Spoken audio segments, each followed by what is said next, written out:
GG, les grandes gueules sur RMC, RMC Story, les GG si vous les ratez, vous savez que vous avez toujours les podcasts à votre disposition via l'appli RMC, via le site internet rmc.fr. Aujourd'hui dans les GG, nous sommes avec Zora Habitant qui est cadre de la fonction publique. Encore une fois, très heureux de t'avoir avec nous ma chère Zora.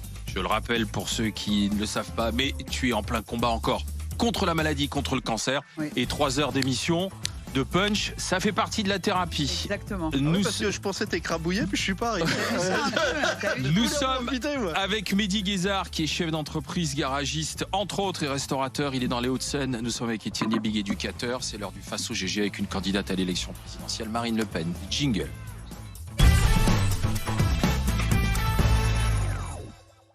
Madame Le Pen, bonjour, bienvenue dans les GG. Bonjour, merci. L'une des préoccupations de ceux qui nous écoutent et qui nous regardent, on l'a vu d'ailleurs tout à l'heure dans les grandes gueules, c'est vraiment le carburant, l'énergie. Ça fait peur à tout le monde, surtout ceux qui sont obligés de prendre leur voiture pour aller travailler. Bruno Le Maire appelle les Français, tous les Français, à faire un effort sur leur consommation. Il a raison ? Bah voyons, si je puis me permettre. Moi, c'est ma préoccupation depuis longtemps, hein, l'énergie, parce que j'ai commencé ma campagne présidentielle en parlant de cela. Et une des premières mesures que j'ai évoquées, c'est la mesure de la baisse de la TVA de 20 à 5,5, parce que fuel, gaz, électricité, carburant devenait un poids, une dépense contrainte insupportable pour nombre de Français. Je veux dire, on est aujourd'hui dans une situation où les gens choisissent entre se chauffer et acheter de l'alimentation. C'est quand même terrifiant. Bon, la situation était donc déjà extrêmement tendue. Je rappelle tout de même que ce carburant a été augmenté par Emmanuel Macron. Une des premières actions qu'il a menées en étant élu, c'était d'augmenter les taxes, la TICPE, en 2017 et en 2018. Et c'est ça qui a entraîné d'ailleurs la révolte des Gilets jaunes. Pour la transition énergétique, c'était ça, la TICPE. Voilà, ouais. C'est ça, oui. Enfin, c'est une taxe sur la taxe. Oui, c'est une taxe sur la taxe. C'est-à-dire qu'à chaque fois qu'en réalité, le prix de la matière première monte, l'État fait d'énormes bénéfices. Donc, il faut supprimer cette TICPE. Alors, d'abord, il faut baisser la TVA de 20 à 5,5.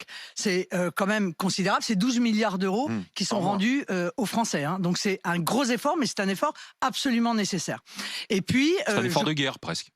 Mais c'est un effort, je sais pas de guerre, mais il faut à tout prix que les Français puissent utiliser leur voiture, puissent se chauffer, puissent s'éclairer. Or, aujourd'hui, ça n'est pas le cas. Deuxièmement, je crois que compte tenu là de la situation actuelle et des prix qui s'envolent du carburant, il faut aller plus loin que ma propre proposition. Et moi, je propose de supprimer les augmentations qui ont été décidées par Emmanuel Macron en 2017 et en 2018. Alors combien d'augmentations ? Parce que du coup, ça ferait quoi ? Ça ramènerait le plein à combien ? Ça ferait baisser le litre de gazole de 44 centimes et le litre d'essence de 34 centimes. Quand même. Alors, c'est évidemment essentiel. Je crois pour le pouvoir d'achat des Français, c'est encore une fois un effort, mais c'est un effort qui est juste, parce que le choix qui a été fait par Emmanuel Macron et le choix qui est fait par Bruno Le Maire, consistant à dire on va laisser filer comme si de rien n'était, est un choix qui est ravageur. TVA à 5,5, si vous arrivez à l'Élysée, TVA à 5,5, la baisse de la TICPE. et vous supprimez toutes les hausses de TICPE, mais sur un laps de temps pendant combien de temps ? Eh bien, vous la bloquez cette mesure ou vous la faites ? Alors, la baisse de la TVA, ce sera pérenne. Car je considère que l'énergie est un bien de première nécessité. Et comme c'est un bien de première nécessité, il faut qu'il soit à 5,5. Donc ça, ce sera pérenne. Concernant la suppression des hausses de la TICPE annoncées par Emmanuel Macron, c'est tant que le baril est au-dessus de $100. Et actuellement, il est évidemment largement au-dessus de $100. Tous les spécialistes nous expliquent, spécialistes de l'énergie, qu'il va falloir s'habituer à une énergie beaucoup plus chère. Gaz, électricité, pétrole. Donc ça pose la question de notre souveraineté, de notre dépendance. On dépend notamment en ce moment beaucoup du gaz et du pétrole russe. Par exemple, sur cette question-là, certains disent il faut assumer. Faut-il arrêter d'acheter du pétrole et du gaz russe ? Et l'assumer, c'est-à-dire forcément c'est ce que souhaite le gouvernement français. À la différence du gouvernement allemand, le gouvernement français a réclamé en réalité non pas d'ailleurs qu'on arrête d'acheter, mais qu'en réalité on ne puisse pas acheter en sortant les banques qui permettaient de payer le gaz russe du système SWIFT. C'est une folie. Pourquoi ? Mais c'est une folie parce que ça va entraîner des augmentations que je crois vous n'imaginez même pas du prix du gaz et de l'électricité. Car il faut que chacun comprenne que, en se trompant totalement d'ailleurs, ceux qui nous ont dirigés ont créé un marché européen de l'électricité. Ça veut dire que nous, Français, qu'avant une électricité très peu chère, nos parents ont investi. Les centrales sont aujourd'hui totalement payées. Et alors que notre pays pouvait bénéficier justement d'une énergie très peu chère, d'une électricité très peu chère, pas seulement les particuliers, les entreprises aussi, eh bien nous avons fait le choix de faire un marché européen de l'électricité et nous payons donc en réalité un prix commun de l'électricité et on paye les choix énergétiques de l'Allemagne, qui sont des choix fondés sur le charbon et sur la dépendance au gaz russe. Donc il faut aussi, je le crois, très rapidement sortir de ce marché européen d'électricité pour que ce soit le prix français qui puisse bénéficier aux Français et non pas, encore une fois, qu'on soit obligé de payer les gens. Qu'on continue d'alimenter finalement... C'est que 10% le gaz russe en France. Non mais ça ne nous dérange pas qu'on continue d'alimenter la machine de guerre russe en achetant leur pétrole et leur gaz? Mais est-ce qu'on veut mourir de cette guerre d'un pays où on n'est pas en guerre? Parce que la réalité, c'est qu'aujourd'hui, nous ne sommes pas en guerre avec la Russie. Est-ce que nous voulons mourir? Parce que économiquement, nous allons mourir. Non, mais économiquement, nous allons mourir. On vend des armes, hein, tout de même. Non, mais pas en guerre. C'est pas ce qu'on appelle la guerre. Oui, non, mais c'est vrai. Mais moi, mon obsession tous les jours, c'est le bien-être des Français. C'est mon obsession. Et aujourd'hui, venir dire on va supprimer le gaz russe. Ce que propose François Hollande notamment. Oui, d'accord. Oui, enfin c'est pas une garantie, si je peux me permettre. C'est prendre le risque de multiplier les prix du gaz et les prix de l'électricité, puisque je rappelle que les prix de l'électricité sont en réalité accrochés au prix du gaz par 5, 6, 7. Est-ce que on peut faire ça aux Français aujourd'hui, alors que nous avons 9 millions de pauvres? Évidemment que non, on ne peut pas. Il faut que nous pensions à notre peuple d'abord. Je suis désolé de le dire. Il y a d'autres méthodes pour pouvoir œuvrer à la résolution d'un conflit. Mais il y en a d'autres. Pour l'instant, on a misé sur les sanctions économiques. Donc certains disent qu'il faudra aller plus loin. Oui, mais d'accord. Il y a d'autres méthodes, c'est lesquelles? Mais on peut miser sur des sanctions économiques sans, encore une fois, que les victimes première de ces sanctions, ce soit la France. On a déjà testé ça, hein. On l'a fait en 2014. En 2014, on a pris des sanctions contre la Russie. Super. Donc, résultat des courses. Nos agriculteurs, certaines filières se sont effondrées. Le porc, le lait, les pommes notamment. En revanche, la Russie en a profité pour reconstituer l'intégralité de son agriculture et elle est aujourd'hui autonome. Donc ne faisons pas n'importe quoi, ne disons ni ne faisons n'importe quoi qui pourrait avoir sur les Français, sur nos entreprises, sur l'emploi, des conséquences cataclysmiques pendant 10 ans. Concrètement, on arrête comment Poutine? C'est quoi la bonne méthode? Vous dites la bonne méthode. C'est quoi la méthode? Alors la bonne méthode, la méthode Le Pen. Je veux dire, la méthode Le Pen, c'est la diplomatie, mais pas la diplomatie à la Macron. Pas la diplomatie qui consiste en sortant du bureau de Vladimir Poutine à aller diffuser dans les médias. Il m'a dit ça, je lui ai dit ça, et alors je lui ai dit ça, il m'a dit ça, parce que ça, c'est pas de la diplomatie. Ça, c'est de la communication. Je veux dire, la diplomatie, par définition, elle se fait de manière discrète. Il n'est pas le seul, d'ailleurs. Pardon de le rappeler. Je veux dire, il y a les Israéliens, il y a les Allemands, il y a toute une série, évidemment, de capitales qui sont actuellement en train de tenter de trouver les moyens. Et puis, il y a aussi les Ukrainiens, parce que ce sont les Ukrainiens. Et les Turcs avec Erdogan qui est en train de faire un travail assez important pour essayer de rabibocher tout ça. Sûrement. Et qui n'est pas assez mis en avant, parce que juste hier, c'était hier après-midi, le ministre des Affaires étrangères turc a reçu le ministre des Affaires étrangères russe et ukrainien à Antalya.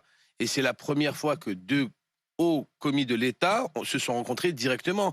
Mais ça, c'est passé sous les radars de l'actualité hier. Donc attention à deux choses. Pas ruiner notre économie, d'un côté, et ne pas, parce qu'évidemment c'est le risque majeur, jeter la Russie dans les bras de la Chine. Alors pour l'instant, non, pas encore. Qu'est-ce que vous en pensez? Honnêtement, c'est déjà le cas. C'est-à-dire que c'est déjà le cas. C'est déjà une alliance qui s'est forgée bien avant le conflit. C'est déjà le cas, parce qu'en réalité... Ils sont en train de se partager l'Afrique. Non mais vous avez parfaitement raison, à notre détriment au passage. À notre détriment, ils sont en train de se partager l'Afrique. À notre détriment, vous avez parfaitement raison. Donc c'est vrai que ça n'est pas nouveau.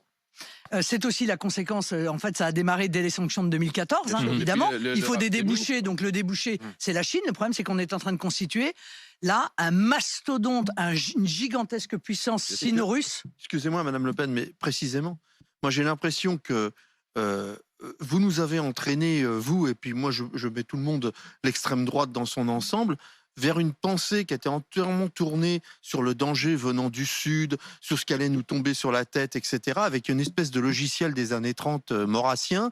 Et en fait, d'un seul coup, on se retrouve avec un monde où la Chine est une superpuissance qui a occupé et qui colonise l'Amérique du Sud, et l'Amérique centrale, l'Amérique du Sud, qui colonise l'Afrique, qui est en train d'avoir une expansion, une Russie hyper dangereuse qu'on n'a pas vu venir. J'ai l'impression que vous vous êtes trompé, parce que j'ai l'impression que votre logiciel est antique.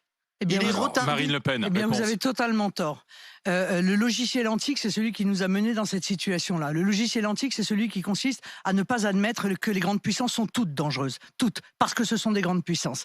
Et que ces grandes puissances, elles peuvent être, je le rappelle une fois de plus, dans certains endroits du monde, des alliés de la France, dans certains des concurrents de la France, comme en Afrique, et dans certains des adversaires. Et à partir du moment où on a cette vision, qui est une vision d'équidistance, dont la seule boussole est l'intérêt de la France, alors on ne commet pas d'erreur. Et je crois que beaucoup d'erreurs, incontestablement, ont été commises, mais un danger n'efface pas un autre. Et d'ailleurs, pardon, mais les sanctions économiques peuvent aussi avoir une conséquence dont peu de gens parlent. C'est le blé. Je veux dire, le Kazakhstan, l'Ukraine et la Russie, c'est 40% de la production de blé mondial. Si ne serait-ce qu'ils réduisent leurs exportations, alors ce sont des pays comme l'Égypte qui va mourir de faim, c'est le Maghreb qui va mourir de faim, avec des conséquences qui peuvent être terribles sur l'équilibre et la paix, c'est-à-dire des émeutes de la faim et éventuellement des mouvements de population extrêmement importants. Excusez-moi, je reviens. C'est bien que vous disiez tout cela, mais j'ai l'impression que pendant des années, vous avez absolument abordé ces questions géopolitiques essentielles et sur les grandes puissances et sur les vrais risques de la France. Quand on voit par exemple la puissance chinoise et comment nous sommes peu à peu colonisés, j'ai l'impression que jamais je n'ai entendu. Moi, je n'ai entendu que le danger viendra de l'immigration du Sud. Je n'ai rien entendu. Marine Le Pen. Excuse-moi. Non, que vous n'ayez entendu que cela, c'est peut-être parce que les questions ne posaient que sur cela. Mais la réalité, c'est qu'on a exprimé, enfin moi j'ai exprimé depuis des années une vision géopolitique qui est très claire, qui est gaulliste d'ailleurs, je tiens à le dire, voilà, parce que c'est comme ça, et qui est fondée sur la constance, l'équidistance et l'indépendance. Mais encore une fois, les problèmes que nous avons aujourd'hui sont aussi liés au fait que la France n'est pas une puissance indépendante. Et c'est la raison pour laquelle il faut qu'elle le redevienne à tout prix. Parce que la Russie, elle est toute seule. Mais non, mais toute seule, non pas toute seule. L'Europe a montré sa force. Bah oui. Mais non. Il y a eu un réveil de l'Europe. Mais non, mais c'est quoi les conséquences de cela pour l'instant ? Il y a même 3 pays qui veulent, avec l'Ukraine, la Moldavie et la Géorgie, qui veulent intégrer l'Union européenne. Mais pardon, le Danemark sort de sa neutralité. Mais on vient d'apprendre que l'Allemagne va acheter des avions de chasse américains. C'est ça la puissance de l'Europe ? C'est ça l'Europe de la défense ? Je veux dire, la réalité, c'est qu'on est aujourd'hui, dans le commandement intégré de l'OTAN, en réalité considéré comme un des membres essentiels de l'OTAN. Et si on est dans l'OTAN, on ne peut pas être à équidistance. Donc cette voie particulière de la France, et ça n'est pas une question de taille. Vous voulez une France neutre ? Mais c'est pas un problème de neutralité. Vous savez, l'équidistance. Non, mais l'équidistance n'empêche pas de prendre des positions. L'équidistance, c'est encore une fois défendre ses propres intérêts et ne considérer, comme le général de Gaulle le disait, les grandes puissances non pas comme des amis, parce qu'il n'y a pas d'amis, voilà, en matière géopolitique. C'est ça l'équidistance, c'est être capable d'être entendu comme un arbitre, c'est-à-dire d'arriver sans qu'on se dise il est complètement inféodé à l'un ou il est complètement inféodé à l'autre. Et ça, c'est fondamental. Donc, si vous êtes présidente, la France sortirait de l'OTAN. Non, du commandement intégré de l'OTAN. Elle reste dans l'Alliance Atlantique, mais elle sort du commandement intégré de l'OTAN, ce qu'avait souhaité et fait d'ailleurs le général de Gaulle, et sur lequel est revenu Nicolas Sarkozy. Alors, on continue d'en discuter avec vous, Madame Marine Le Pen, qui est avec nous dans le Face au GG. À tout de suite sur RMC Story. Les GG, les grandes gueules sur RMC Story. Mehdi Guézard, chef d'entreprise Zora Habitant, cadre de la fonction publique. Étienne Liebig, éducateur en Seine-Saint-Denis. Et c'est Marine Le Pen qui est avec nous de 11h à midi. Depuis 11h et jusqu'à midi, candidate à l'élection présidentielle. Ça y est, Emmanuel Macron a commencé ses meetings. hier, ses rencontres avec les Français, à Poissy. Dialogue direct avec les Français. Non, avec ses amis. Hein, avec ses amis. C'était arrangé bien comme il faut. Manifestement, oui. Enfin, tout ça est du théâtre, c'est pas de la politique. C'est du théâtre, ça a été organisé, tout le monde avait sa fiche à la virgule près, et il fait croire qu'il rencontre les Français, il rencontre pas les Français, il rencontre ses propres supporters. Mais ça commence à devenir objectivement malsain. Voilà, Pourquoi ça devient malsain? Parce que l'utilisation des moyens de l'Élysée au bénéfice du candidat, que ce soit la diffusion de la lettre, que ce soit les vidéos à l'intérieur du candidat à l'intérieur de l'Élysée, le mélange des genres entre les promesses du candidat et le chéquier utilisé par le président, tout ce faux, en fait, tout ça c'est du faux. C'est même plus que la com a pris le pas, c'est qu'on est là dans quelque chose qu'on nous écrit à l'avance. Et auquel moi je ne crois pas. Je vois qu'un certain nombre d'analystes nous expliquent que l'élection est faite, par ailleurs des analystes qui se sont absolument toujours trompés sur tout. Je ne crois pas du tout que l'élection soit faite, mais pas du tout. Et pourquoi? Parce que c'est ce qu'on veut faire croire aux Français pour les détourner du vote, les détourner de l'élection, les détourner des urnes, et puis après tout essayer d'obtenir une abstention qui soit massive. Si le peuple s'abstient, eh bien il est sûr que les élites vont élire Emmanuel Macron. Si le peuple participe, Emmanuel Macron ne sera pas réélu. C'est une certitude, parce qu'il a fait trop de mal au peuple dans tous les domaines. Donc moi je ne rentrerai pas dans cette histoire écrite à l'avance, et encore une fois, s'il en reste une, et peut-être suis-je la seule d'ailleurs dans les candidats à la présidentielle convaincu que cette élection n'est pas jouée. Je vois un Éric Zemmour qui est convaincu que c'est joué, puisque lui il joue les législatives, donc il sait que tout ça, il pense que tout ça est déjà perdu, ce qui est d'ailleurs très contestable. Il parle du deuxième tour, il dit les Français ont envie de me voir débattre avec Emmanuel Macron, c'est ce qu'il a dit. Il faut bien qu'il le dise de temps en temps, mais enfin l'ensemble des manœuvres d'appareil derrière, ça consiste à se partager les circonscriptions et en fait à travailler à une sorte de recomposition en 2027. Mais je veux dire une chose, quand on est patriote, je vais vous dire une chose, quand on est patriote, penser 2027, alors qu'on a la capacité, là, de gagner en 2022, je considère que c'est une véritable trahison.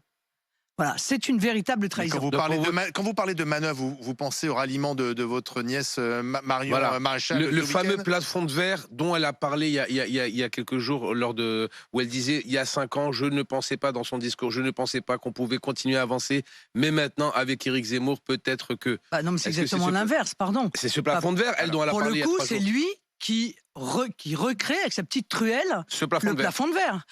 Puisqu'aujourd'hui, il se retrouve à moins de 35% au second tour dans l'intégralité des sondages, c'est-à-dire en réalité le niveau où j'étais en 2017. Alors que j'ai moi-même, par le travail pendant 5 ans, fait exploser ce plafond de verre pour arriver aujourd'hui dans les sondages à 45, 46, 47%, c'est-à-dire en réalité dans la marge d'erreur de cette élection présidentielle. Donc le plafond de verre, c'est Éric Zemmour maintenant. Ah non, mais clairement. Puis je crois qu'il fait rien pour essayer mais il n'y a pas de risque sauter. d'abstention. Qu'est-ce qui vous fait penser que les Français là auraient beaucoup envie d'aller voter là? Mais bien sûr qu'il y a un risque d'abstention. C'est mon angoisse tous les jours, l'abstention, parce que tout est fait. Tout est fait pour dégoûter les Français de la politique, tout est fait pour leur expliquer que de toute façon on ne peut rien faire, que quelle que soit la personne qu'ils auront élue, elle sera contrainte, obligée de faire ceci ou de ne pas faire cela, ce qui est faux, c'est un mensonge. Et de surcroît, aujourd'hui, tout est fait pour leur dire que c'est joué. Donc, comment voulez-vous amener des gens à s'exprimer en leur disant c'est joué? Donc, je viens leur dire, moi, parce que c'est la vérité, ça n'est pas joué. Pour revenir à Emmanuel Macron, hier, il a confirmé qu'il refusait les débats du premier tour, avec comme argument, qui est juste, ses prédécesseurs ne l'ont pas fait. Ni Général de Gaulle, ni François Mitterrand, ni Valéry Giscard d'Estaing, ni Nicolas Sarkozy, bref, tous les présidents sortants qui se représentaient. Mais pardon, il ne s'est pas fait élire en disant qu'il n'était pas comme les autres? Et que tout ça, c'était l'ancien monde? J'ai dit juste avant.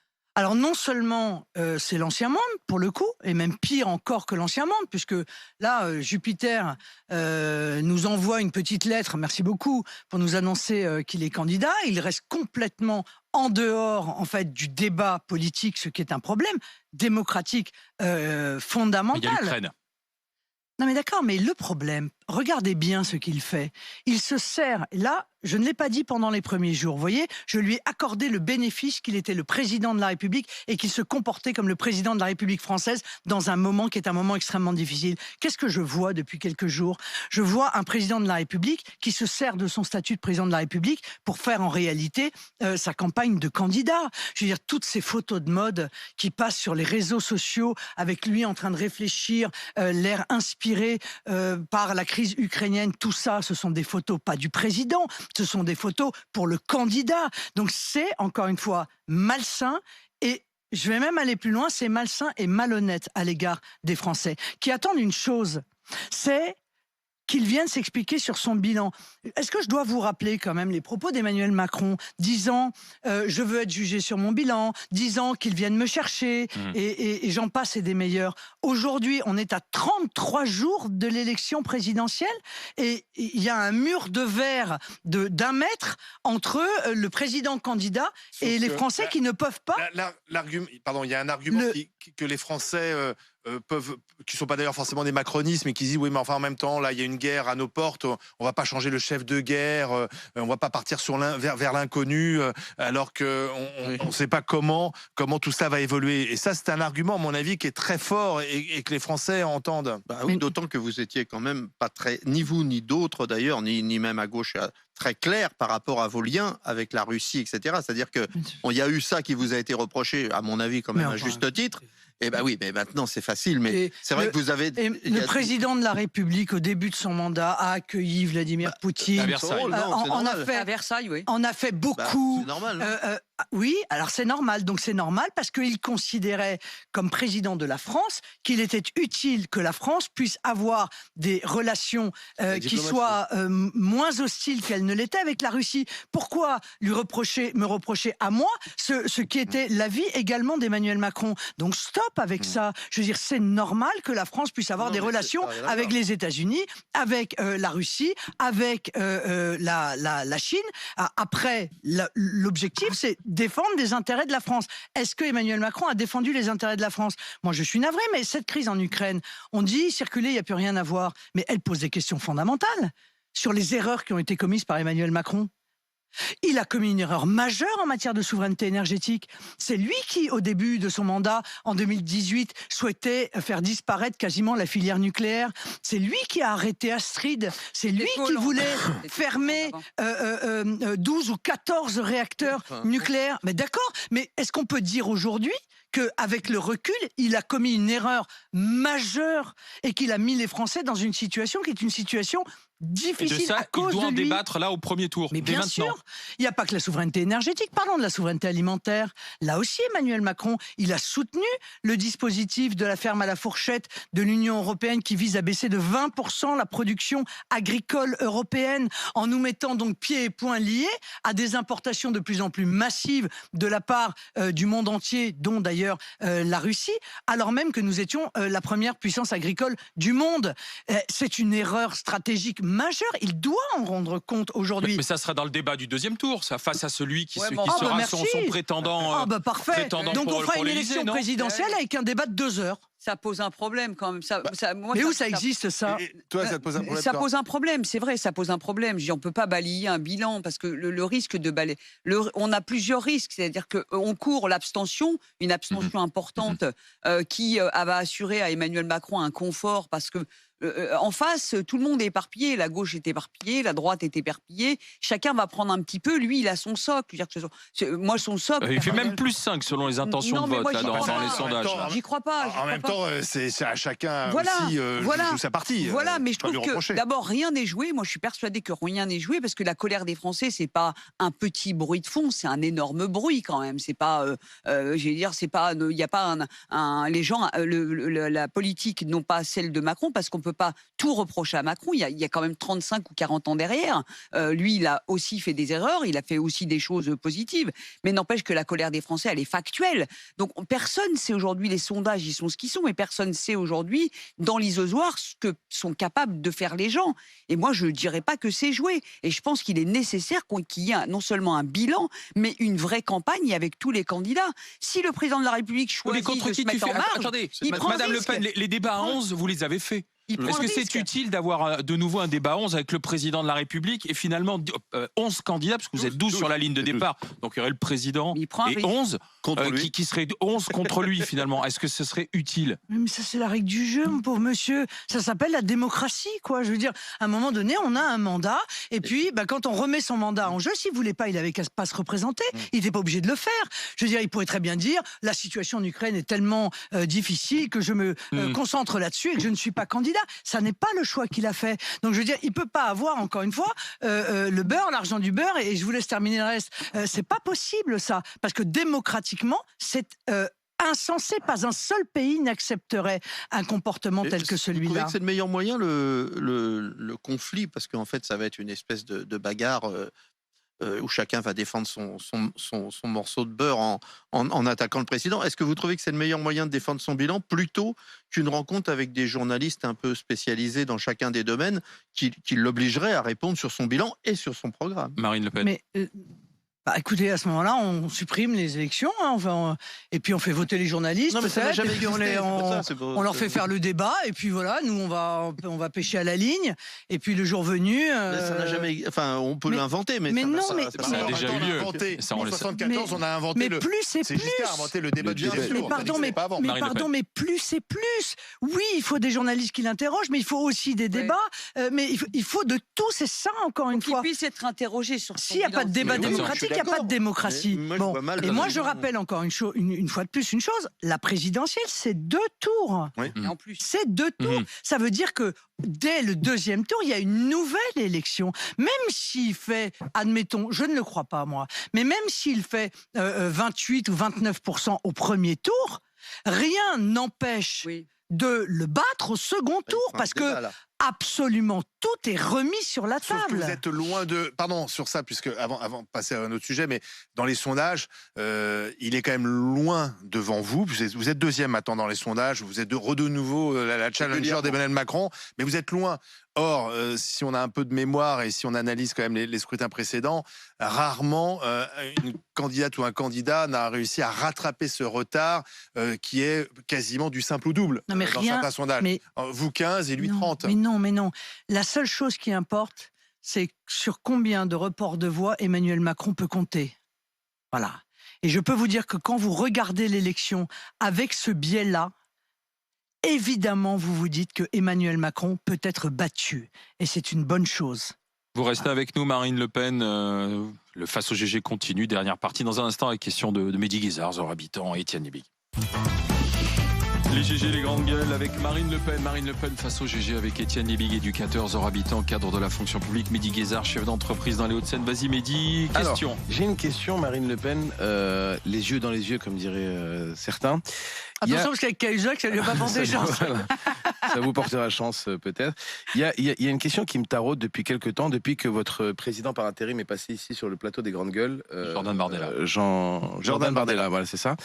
En parlant des migrants, on va dire, entre la différence entre les réfugiés de guerre syriens, yéménites, libyens et ukrainiens. Donc moi, là, je vous pose une question qui est très simple, Marine Le Pen. Vous avez réussi en quelques années, depuis que vous avez pris la présidence du parti du Rassemblement National, d'ailleurs que vous avez changé de nom, vous avez en quelque sorte dépoussiéré un peu tout ça, vous avez nettoyé, exit les Florent Philippot, il y en a plein, hein, il y a Gilbert Collard et tout ça. Vous avez essayé d'avoir une nouvelle dynamique, vous avez essayé d'être un peu plus proche des Français, avec moins de clivage. Vous êtes beaucoup moins clivante que vos prédécesseurs. Et justement, quand on entend un Jordan Bardella dire, et là je parle à la femme, à la mère, à l'avocate, à la présidente du parti. Donc je parle à plusieurs personnes en même temps. Qu'est-ce que vous pensez justement des propos de Jordan Bardella qui différencient des réfugiés de guerre de guerres différentes, mais qui sont tous humains et c'est tous des victimes collatérales de Non, mais je ne crois pas du tout qu'il ait fait ça. Il l'a fait en direct ici sur ce plateau. Non. Il l'a fait en direct sur ce plateau. Il l'a comparé. Il a dit comme quoi que les Européens étaient plus concernés par les Ukrainiens que les Syriens ou que les Yéménites. Alors que de Strasbourg à Kiev, excuse-moi Olivier, de Strasbourg à Kiev, en termes de distance, que de de Marseille à Tripoli ou au Yémen, il y a moins de kilomètres. Donc moi, c'est ça ma question. D'abord, sur le principe, je pense que le droit d'asile, on parle du droit d'asile, le droit d'asile a été totalement dévoyé au fur et à mesure des années. Le droit d'asile, au départ, c'était un droit personnel, et ça doit le redevenir d'ailleurs. C'est-à-dire quand vous apportez la preuve que vous êtes menacé, persécuté par votre gouvernement, eh bien, vous avez la capacité de demander l'accueil selon des conditions que je change d'ailleurs, moi, mais enfin, à la limite, ça, c'est une question de mise en œuvre. Ce qu'on a vécu avec la Syrie, ça a été en réalité non pas des flux de demandeurs d'asile, mais en réalité des flux de migrants économiques. Pas que la Syrie. Hein ? Pas que la Syrie. Pas que la Syrie, tous les pays du monde d'ailleurs. Voilà. Pas que ce sont des migrants économiques. Alors, donc la vraie question, c'est est-ce qu'on peut faire un trait d'égalité entre les migrants économiques et les demandeurs d'asile, réfugiés de guerre? Ma réponse est non. Parce que si l'on fait cela, alors déjà on ne maîtrise plus rien, mais nous effondrerons en réalité notre pays. Moi, je suis sensible à la douleur de ces populations. Je suis sensible au fait qu'ils aient envie de venir en France. Je le comprends. Je les comprends à titre individuel, évidemment. Je veux dire, pourquoi ne pas essayer de venir en France pour vivre mieux, pour gagner de l'argent, alors que dans leur pays, la situation est pauvre, la situation est difficile, l'emploi est difficile à avoir. Mais moi, mon obligation, c'est de penser au bien-être, à la prospérité, à la sécurité des Français. Marine Le Pen, et donc, je viens dire... Excusez-moi de vous couper. On parle de guerre. Là, je ne parle pas d'économie. Là, vous êtes en train Excusez-moi. Là, vous êtes en train... Excusez-moi, Marine Le Pen. Vous êtes en train de glisser sur un autre terrain. Là, je parle des propos de votre président par intérim qui vous remplace pendant votre campagne présidentielle. Laissez-moi terminer. Oui, justement, qui dit que les Ukrainiens sont plus concernés que... C'est ce qu'il a dit. C'est ce qu'il a dit. Il a dit qu'il pensait qu'en situation de guerre, il était assez normal d'avoir une solidarité qui soit régionale. Mais nous le disons aujourd'hui en Ukraine, je vous signale que nous le disions déjà à l'époque au moment de la Syrie, où on disait il faut que le Haut Commissariat aux réfugiés ait les moyens, quitte à leur les donner d'ailleurs, pour que les gens puissent être accueillis dans les pays qui sont autour de ces zones de guerre. Je vous signale... En Turquie, en Jordanie. Moi, j'aimerais bien savoir combien de réfugiés ont été accueillis par le Qatar, combien ont été accueillis par l'Arabie Saoudite. Juste zéro. Voilà. Donc, sinon, par les autres pays. Juste zéro. Par la Jordanie, par le Liban. À partir du moment où il y a une guerre en Europe, que les réfugiés... 2 millions en Turquie, mais l'Europe a versé des fonds à la Turquie pour... 6 milliards. Voilà. 6 milliards, et en plus la Turquie s'en est servie pour nous faire du chantage en disant si vous ne nous versez pas le dernier tiers, on libère. Bon. Donc on voit bien, mais d'ailleurs, je suis désolé de vous le dire, mais tous ces jeunes étaient des jeunes hommes qui partaient. Ça interroge quand même. Si. Tous les réfugiés de Syrie ou d'autres pays sont des jeunes hommes. Vous voyez bien qu'en Ukraine, ce sont des femmes, des enfants et des vieillards. Donc on voit bien quelle est la différence entre des réfugiés de guerre et en réalité des gens qui cherchent à fuir. Encore une fois, le sujet n'est pas de savoir s'ils ont tort ou ils ont raison, mais qui cherchent à fuir en réalité une situation économique qui est une situation difficile. Alors, question de 2 heures habitants, Étienne Libic, sur d'autres sujets. Parce Ma question, c'était de savoir, en réalité, qu'est-ce qui vous distingue de l'offre d'Éric Zemmour en matière de patriotisme. Et oui, parce que j'allais dire, les gens sont galvanisés par l'idée que finalement le patriotisme est une valeur sûre et c'est une valeur, un socle commun sur lequel on doit s'appuyer et sur lequel se déroule et découle toute une politique. Et voilà qu'arrive dans le paysage politique un Zemmour. Qu'est-ce qui vous prend et qu'est-ce que vous y gagnez? Alors d'abord, plein de choses me différencient de lui. Mais c'est plutôt à lui qu'il faut poser la question, en l'occurrence. Quand quelqu'un annonce une candidature, la question qu'on lui pose, c'est quelle plus-value vous apportez par rapport à Marine Le Pen. Mais au fur et à mesure de la campagne, beaucoup de différences se sont fait jour. La première des différences, c'est qu'il a sur l'immigration une vision qui est une vision religieuse. C'est-à-dire qu'il est en guerre de religion, en réalité, contre l'islam. Moi, je suis en guerre contre une idéologie totalitaire qui est l'islamisme. Et l'immigration est un problème connexe, mais différent. Donc, sur ce sujet-là, on voit bien qu'il y a une différence absolument majeure. L'autre différence, c'est que lui, il appuie son patriotisme sur une forme de division. C'est-à-dire qu'il n'a pas compris que l'unité nationale ne peut pas exister s'il n'y a pas d'unité sociale. Et on voit bien que son projet économique est un projet économique extrêmement dur pour les classes modestes, extrêmement dur même pour les classes moyennes. Je veux dire, il se rapproche beaucoup d'Emmanuel Macron sur ce sujet. Les personnes qui sont en difficulté l'intéressent assez peu. Comme si il disait aux classes modestes, bon écoutez, hein, voilà, je vous donne déjà l'arrêt de l'immigration, ça vous ira bien. Voilà, continuez en réalité à vivre très difficilement. Moi, je ne ferai rien de plus. Souvenez-vous les premiers propos. Quand je parlais tout de suite de pouvoir d'achat dès septembre, il disait parler de pouvoir d'achat, c'est méprisant. Il parlait de mon électorat en parlant de ghetto de chômeurs et d'ouvriers. Donc on ressent, si vous voulez, cette volonté de diviser complètement les Français. Moi, je crois qu'on ne peut pas être patriote si on divise les Français. C'est impossible. En même temps, second tour, vous aurez besoin de ceux qui, si vous êtes qualifié au deuxième tour, et lui ne le serait pas, donc, face à Macron, par exemple, c'est le scénario le plus probable, vous aurez besoin des électeurs d'Éric Zemmour. Il faudra qu'ils reviennent vers vous. Et bien sûr, je les appellerai à venir voter pour moi. Mais les électeurs sont les électeurs, ils sont libres. Si vous voulez, ils font un choix à un moment donné. Pas d'alliance avec Éric Zemmour, ça pour sera des raisons d'ailleurs. Aux électeurs. Pour des raisons d'ailleurs qui leur sont personnelles. Parfois parce que, encore une fois, moi j'ai entendu un certain nombre d'électeurs de Zemmour qui disent de toute façon on n'y croit plus, les élections ça sert à rien, on n'y arrivera pas, le système ne nous laissera pas faire, etc. Donc autant se faire plaisir. Autant se faire plaisir en votant pour quelqu'un qui dérange le système, qui dit des choses brutales, violentes, etc. Clivantes, exactement. Qui clive le paysage politique. Mais ces gens-là, dont l'immense majorité sont des patriotes qui sont attachés à la nation, à son indépendance, à sa sécurité, à sa prospérité, le moment venu entre Emmanuel Macron et Marine Le Pen, eh bien, ils vont se dire qu'évidemment, la seule qui est capable de ramener la France à une situation de pacification et à une situation d'équilibre, c'est Marine Le Pen. On va vous faire écouter Marion Maréchal. Je sais que vous étiez en coulisses tout à l'heure au moment où on faisait le quiz des GG, votre nièce. Voilà ce qu'elle disait en 2018. Écoutons. Jamais, je ne rentrerai jamais dans le jeu d'un conflit avec Marine Le Pen. Je le dis d'autant plus sereinement que moi j'ai vu la politique atomiser ma famille à toutes les générations. Donc que ce soit d'un point de vue politique où je trouve ça totalement détestable eu égard à la situation des Français, mais aussi d'un point de vue personnel, je n'aurais aucune envie de vivre cela et d'imposer cela dans le débat français. Je trouvais ça assez pathétique. Elle a changé d'avis. Pourquoi, à votre avis? Elle a changé d'avis. C'est fou, vous n'avez même pas réussi. Et elle vient d'atomiser la troisième génération, en quelque sorte. On a des petits... Pourquoi elle a changé d'avis, votre avis? Non, mais... Elle a changé d'avis. Pourquoi elle a changé d'avis? Parce que vous n'arrivez même pas à la regarder. On a des petits écrans ici. Pendant qu'elle parlait, vous n'arrivez même pas à la regarder. Ah non, parce que j'écoutais. Non, mais pas du tout. Ça vous a tellement déçu que ça? Non, mais pas du tout. La trahison était aussi forte que ça? Pas du tout, mais moi j'ai entendu tout ça.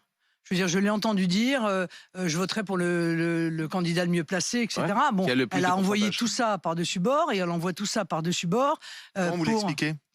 J'en sais pas. Il y a sûrement une explication. Vous êtes textopé ou pas? Je veux dire, c'est autre que purement je veux dire, c'est irrationnel. Moi, je pense qu'il y a... C'est irrationnel comme décision. Ouais. C'est irrationnel au regard de son parcours, c'est irrationnel au regard des engagements qu'elle a pris, c'est irrationnel à l'égard des électeurs qui l'ont élu, qui ont fait d'elle une députée.